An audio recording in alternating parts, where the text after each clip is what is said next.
কাউসার পান করতে হয়, একটা নেক আমল করতে হবে আর একটা বদ আমল ছাড়তে হবে। আল্লাহর নবী বলেন, সর্বপ্রথম আমি হাউজে কাউসারের কিনারায় গিয়ে হাজির হব, আমার উম্মত পানি পান করার জন্য আসবে।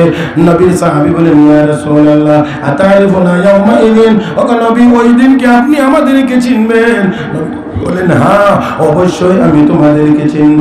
কেমন করে চিনবা? কুলাকুম সিমাউন, তোমাদের নিদর্শন থাকবে। কি নিদর্শন? কুররাম মুহাজ্জালিনা মিন আসারিল ওযু। আল্লাহর নবী কো উম্মত, আমার যে উম্মতেরা পাঁচ ওয়াক্ত নামাজি হবে, ওযু করবে, শরীরের যেই যেই অঙ্গ ওযুতে ধুইবে, ওই অঙ্গগুলোকে আমার আল্লাহ পূর্ণিমার চাঁদের মতো উজ্জ্বল বানায় দিবে। আমি দেখেছি এটা আমার উম্মত, আমি তাকে পানি পান করাবো।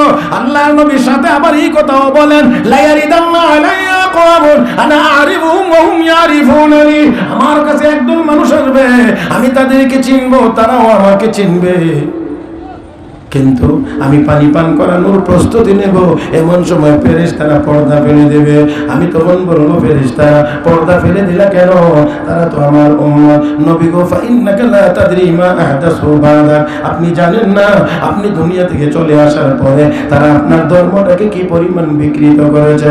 ওগো নবী, আপনার আজানের আগে দরুদ ছিল না, তারা দরুদ লাগাইয়া দিছে। আপনার জানাজার পরে দোয়া ছিল না, তারা দোয়া লাগাইয়া দিছে, বাড়াইয়া দিয়েছে। আল্লাহর নবী এই জন্য পর্দা ফেলে দেওয়া হয়েছে।